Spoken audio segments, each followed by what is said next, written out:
Sebagai negara yang terkenal memiliki penguasaan teknologi tinggi, Jerman termasuk tujuan wisata favorit dunia.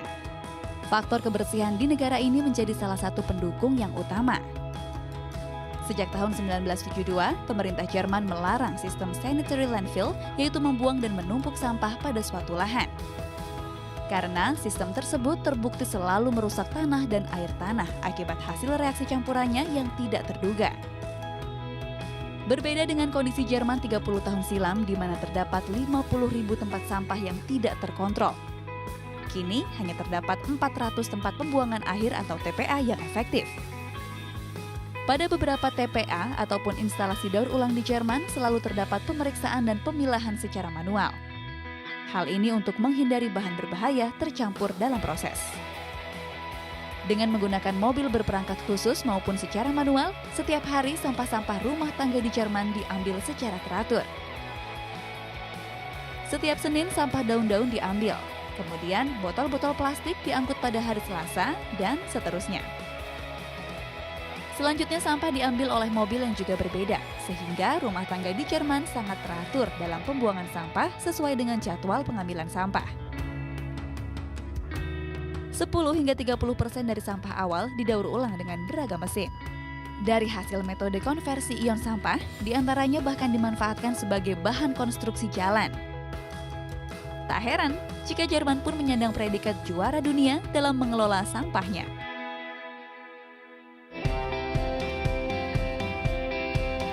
Setelah Jerman, kita beralih pada penanganan sampah di negara maju lainnya, yaitu Swedia. Negara terbesar ke-56 di dunia ini dikenal memiliki manajemen baik dan efektif. Berdasarkan kebijakan pemerintah Swedia, sampah masyarakat dan rumah tangga didaur ulang seluruhnya. Melalui pemanfaatan teknologi tinggi, hasil daur ulang dimanfaatkan sebagai sumber energi. Satu-satunya dampak negatif dari kebijakan di negara Skandinavia ini adalah Swedia kini kekurangan sampah untuk dijadikan bahan bakar pembangkit energinya. Terkait program pengubahan sampah menjadi energi tersebut, Swedia kini mengimpor 800.000 ton sampah per tahun yang didatangkan dari negara-negara tetangga di Eropa. Mayoritas sampah impor berasal dari Norwegia. Dalam mekanismenya, Swedia melakukan pembakaran sampah dalam insinerator, sehingga mampu menghasilkan energi panas. Kemudian, panas didistribusikan melalui pipa ke wilayah perumahan dan beberapa gedung komersial untuk pembangkit listrik. Sepertinya Indonesia bisa jadi negara pengimpor sampah untuk menambah devisa dari barang-barang tak berguna di negeri ini. Daripada mengirim kontainer penuh dengan sampah ke berbagai penjuru dunia, lebih baik mencari solusi. Pembuat kapal, pengusaha daur ulang, dan sebuah institut penelitian lingkungan hidup bekerja sama mengembangkan kapal pendaur ulang. Rencananya, kapal itu akan pergi ke 7 negara Afrika dan membeli sampah dari para pengumpul sampah di negara-negara itu. Daur ulang akan dilaksanakan langsung di kapal, di lokasi itu juga. Banyak orang misalnya di Sierra Leone hidup dari mengumpulkan sampah. Jika sampah dijual ke kapal pendaur ulang, mereka akan dapat bayaran 5 kali lebih besar daripada biasanya. Syaratnya, sampah yang dikumpulkan sudah dipilah dan tidak bercampur sampah lain. Sekitar 64.000 ton sampah plastik bisa didaur ulang setiap tahunnya dengan cara itu. Kami mengatakan perlu instalasi besar agar bisa mengolah plastik secara ekonomis, dan tidak satu pun dari negara-negara ini punya potensi untuk mengoperasikan instalasi besar pengolahan sampah plastik. Kami memperkirakan bisa membeli sampah plastik senilai 10 juta euro. Jika kita memperkirakan bahwa dengan 10.000 euro, sebuah lapangan pekerjaan bisa tercipta di negara-negara ini, itu berarti lebih dari 1.000 pekerjaan akan bisa terwujud di kawasan ini. Sampah plastik akan didaur ulang di lokasi. Kapasitasnya bisa terus ditingkatkan. Ini sebuah kontribusi penting untuk mengendalikan semakin tingginya timbunan sampah di banyak bagian dunia.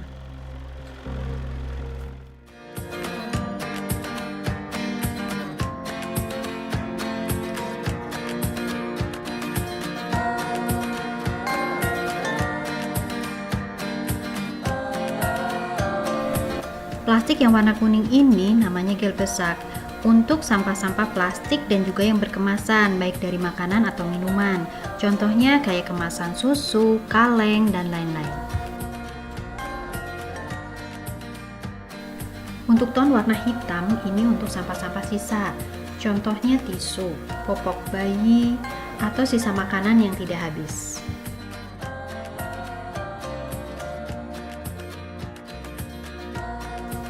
Sedangkan untuk di ton warna hijau ini khusus untuk sampah-sampah kertas seperti koran, majalah, buku bekas.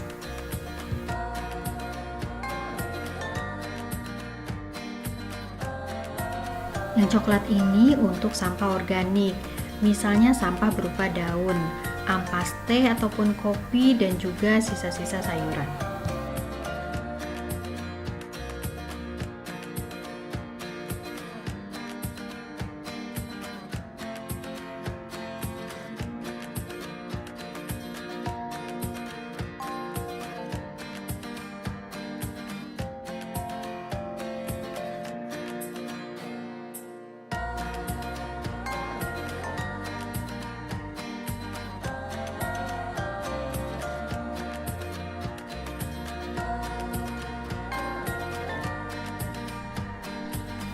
Ini tempat pembuangan untuk sampah gelas dan tidak di semua lokasi ada tempat ini. Nah, ini ada berbagai macam warna, jadi disesuaikan dengan warna gelasnya. Ada coklat, hijau, ataupun ada warna bening. Kalau bening dimasukkan ke ton atau kontainer yang warna bening juga. Sedangkan kalau warna coklat dimasukkan ke yang warna coklat.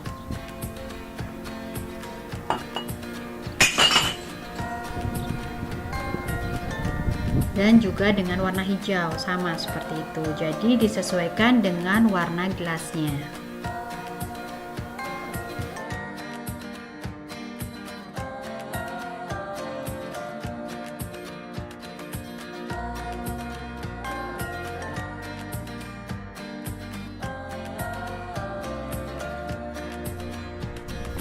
Nah, yang ini untuk pembuangan khusus untuk tekstil, baju-baju bekas ataupun sepatu. Jadi dimasukkan ke sini. Jadi ini nanti mereka bisa kirim untuk yang membutuhkan atau juga bisa dijual kembali. Atau misalnya kalau misalnya ada baju yang memang sudah tidak layak dipakai, sudah ada noda, biasanya nanti mereka daur ulang kembali.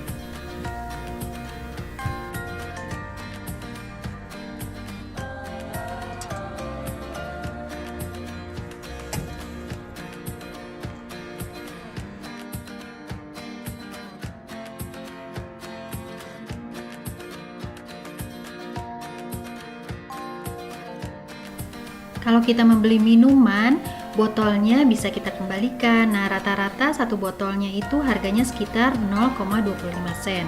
Jadi nanti botolnya dibawa ke supermarket dan nanti di sana dimasukkan ke dalam mesinnya. Jadi nanti kita akan mendapatkan uang sesuai jumlah botol yang kita punya.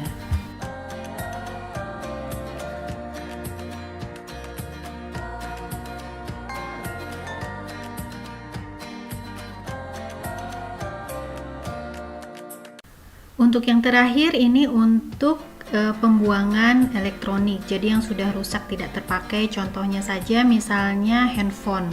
Bisa dimasukkan ke sini, terus peralatan atau perabotan rumah tangga, sikat gigi elektronik, terkecuali untuk batu baterai tidak dibuang ke sini. Jadi kalau untuk batu baterai ada pembuangan khusus.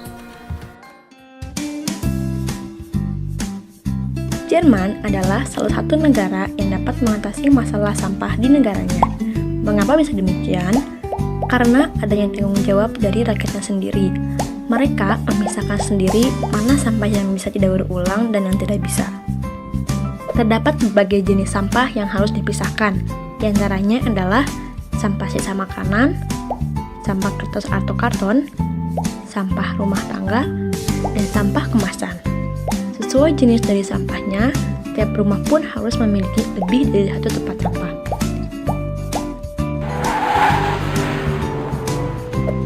Contoh-contoh sampah yang sesuai jenisnya itu seperti sampah sisa makanan. Contohnya sisa buah-buahan, kulit telur, dan sisa sayuran.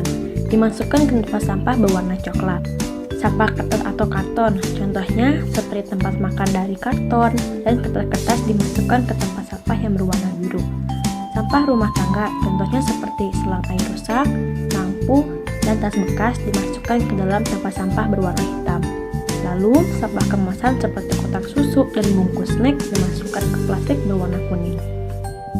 Sampah-sampah tersebut akan diambil sesuai jadwal oleh petugas.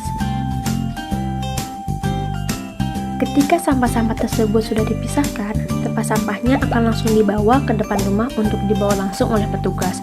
Tapi, jika ada kesalahan dalam memisahkan, sampah tersebut tidak akan diambil oleh petugas dan pemilik sampah akan mendapatkan surat teguran dari pemerintah karena dapat mengganggu proses pengolahan sampah. Lalu, ada juga sampah lainnya yang harus dipisahkan, yaitu sampah botol kaca dan batu baterai yang sudah habis. Pembuangan sampah botol juga dipisahkan sesuai dengan warna botolnya. Botol berwarna bening atau putih dimasukkan ke tempat sampah yang berwarna putih. Botol hijau ke tempat sampah yang berwarna hijau, dan botol coklat dimasukkan ke tempat sampah berwarna coklat.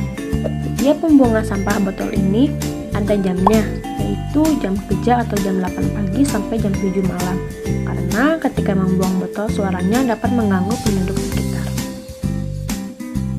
Sedangkan sampah batu baterai yang sudah habis dibuang langsung ke tokonya. Ketika memasuki toko akan disediakan tempat khusus untuk membuang batu baterai, karena membuang batu baterai sembarangan akan menyebabkan racun dan merusak lingkungan.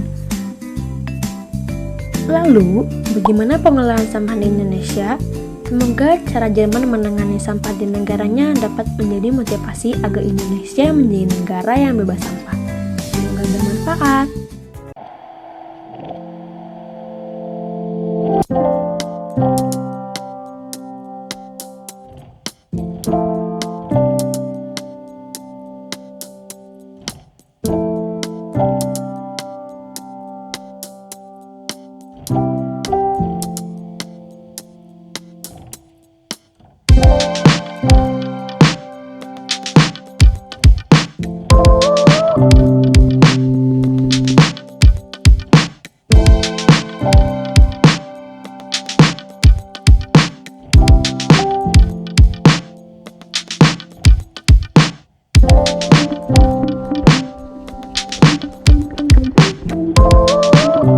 Fasilitas yang mubazir, kita melarang sedangkan tempat kita tidak siapkan.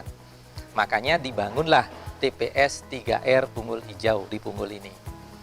Nah, itu konsep awalnya kita memanfaatkan Yayasan Punggul Hijau yang ada karena beliau bergerak di bidang pengelolaan sampah, beliau adalah pecinta lingkungan. Kita bekerja sama dengan beliau, termasuk kerjasama lahan yang kita gunakan sekarang ini. Di mana tempat ini adalah kerjasama mutualisme.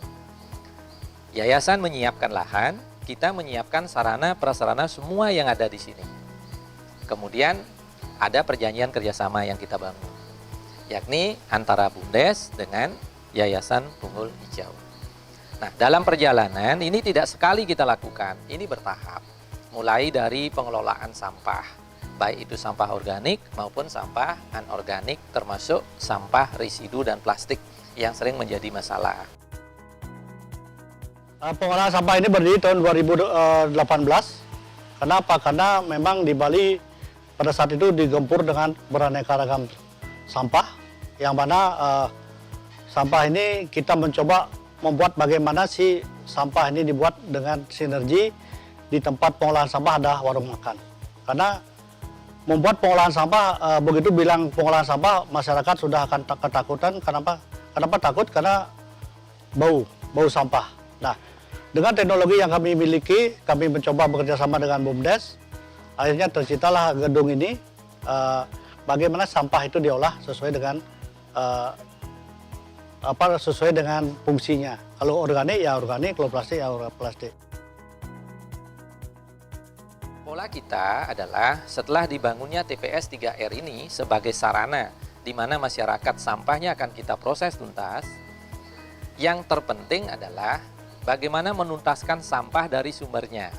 Sumber yang dimaksud adalah contoh rumah tangga yang menjadi masalah besar dalam sampah biasanya dalam keseharian adalah sampah dapur.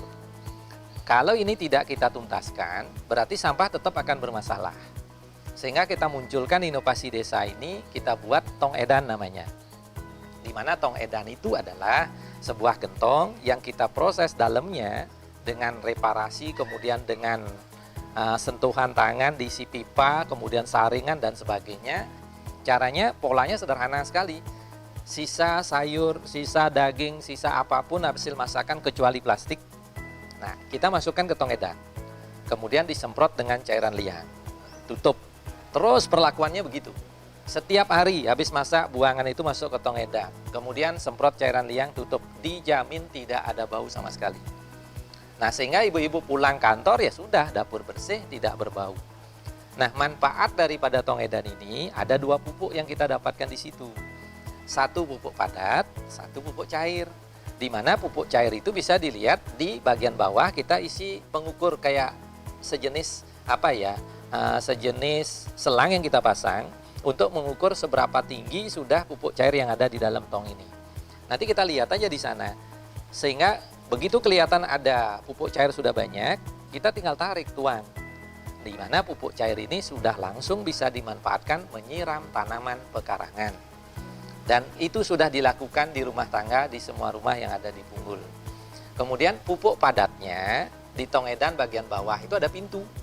Nah, buka pintu itu, pupuk yang sudah lama dimasukkan di sana pasti bagian bawah. Nah, ini sudah jadi pupuk, kita ambil aja dari pintu bawah. Sedangkan yang masih baru, pupuk yang baru dibuang paling di bagian atas, dia akan turun. Begitu ambil bawah, yang di atas turun lagi dan seterusnya. Ambillah yang sudah jadi pupuk. Pupuk padat ini pun kita manfaatkan untuk memupuk tanaman pekarangan. Sedangkan di luar dapur, di rumah, kita siapkan 2 tempat sampah yang kita bagikan ke semua warga. Termasuk warung-warung kita bagikan 2 tempat sampah. Di mana bahannya adalah pegangannya besi, sedangkan tempat nampung sampahnya dari kantong beras atau sering disebut kampil. Nah, sampah plastik khusus tong satunya. Sampah non plastik satunya lagi yang organik. Nah, inilah yang kita sering ambil oleh tenaga kebersihan yang kita punya di desa. Plastik ini kita kelola di sini di TPS 3R, kita jadikan barang-barang yang bermanfaat seperti souvenir, kemudian untuk cindera mata dan yang lainnya, dan sudah terbukti kita sudah lakukan proses ini sampai lebih dari 2 tahun. Untuk plastik kita siapkan beberapa mesin, ya, ada opennya, ada ribbonnya, ada pilodesis. Nah, sampah-sampah yang kita olah di sini adalah sampah-sampah desa, utamanya yang tidak laku. Artinya label minuman, pembungkus ciki, citato, termasuk pakaian-pakaian yang tidak bisa diambil oleh pemulung atau tidak laku. Akhirnya dikumpulkan di sini, kita olah dijadikan tepung. Ya. Setelah dijadikan tepung, kita olah kembali. Kita buatkan beberapa barang yang diperlukan oleh masyarakat. Di antaranya bisa untuk paving block, bisa untuk souvenir, bisa untuk gantungan kunci, apa saja bisa. Nah, dalam perjalanan inilah kami merasa nyaman sekali.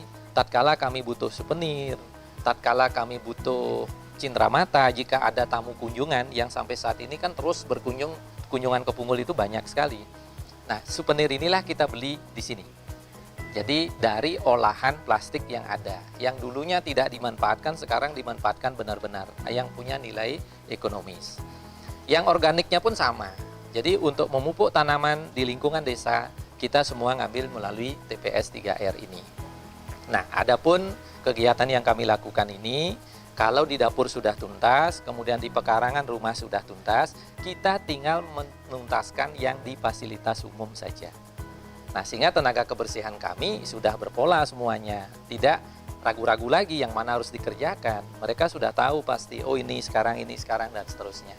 Sehingga benar-benar sampah bisa kita tuntaskan. Nah, harapan kami dari Punggul Hijau, kalau mau membuat tempat pengolahan sampah, tentunya perlu diperhitungkan sistem kerjanya. Ya, bagaimana sistem kerja pengolahan organiknya, kayak apa cara kerjanya, itu yang perlu perlu dipelajari, bukan sekedar untuk membuat. kadang kan mereka buat tempat pengolahan sampah, gedungnya jadi tapi tidak ada orang. Karena perlu dilatih. Ya.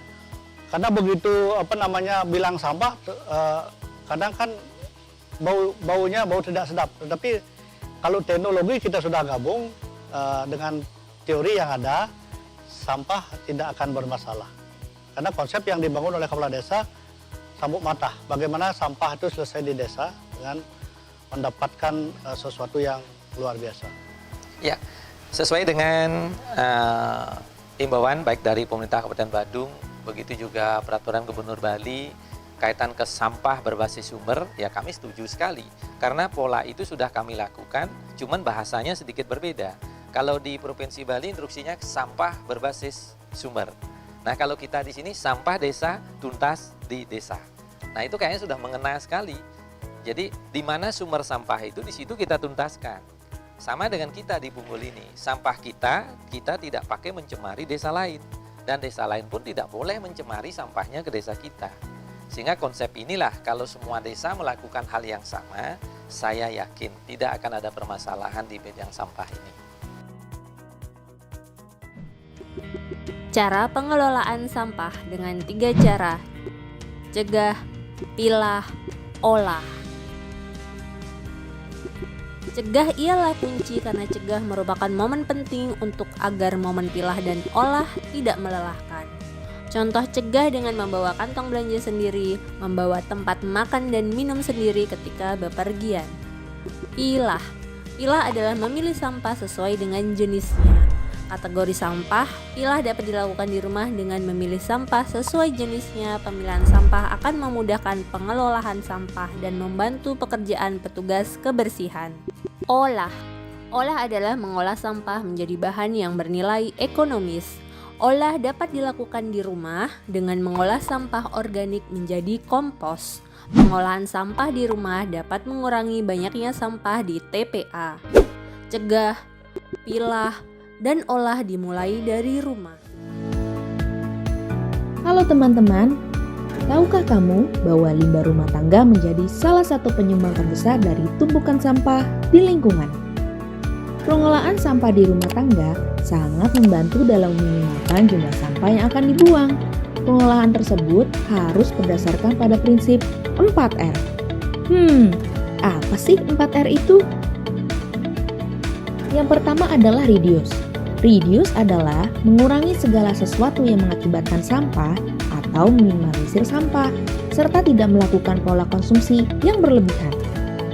Contohnya adalah mengurangi penggunaan barang yang tidak bisa didaur ulang, menggunakan botol air minum yang bisa digunakan berkali-kali, serta menggunakan tas belanja sendiri untuk mengurangi kantong plastik. Yang kedua adalah reuse. Reuse adalah menggunakan kembali suatu barang atau yang masih layak pakai. Contohnya adalah menggunakan kembali kaleng cat untuk pot bunga atau membuat wadah ikan cupang dari botol plastik. Lalu yang ketiga adalah recycle atau mendaur ulang. Pada prinsipnya, kegiatan ini memanfaatkan barang bekas dengan cara diolah kembali untuk dapat digunakan lebih lanjut. Contohnya adalah memanfaatkan dan mengolah sampah organik untuk dijadikan pupuk kompos, memanfaatkan barang bekas untuk dibuat kerajinan, dan lain-lain. Dan yang terakhir adalah replace atau mengganti. Hal ini dilakukan untuk memakai barang alternatif yang sifatnya lebih ramah lingkungan, sehingga dapat digunakan kembali. Upaya ini dinilai dapat mengubah kebiasaan seseorang yang mempercepat produk sampah. Contohnya adalah mengubah penggunaan kertas tisu dengan menggunakan sapu tangan, menggunakan tas belanja sebagai pengganti kantong plastik. Sekarang teman-teman sudah tahu kan apa itu 4R? Yuk teman-teman, kita terapkan mengolah sampah rumah tangga dengan prinsip 4R.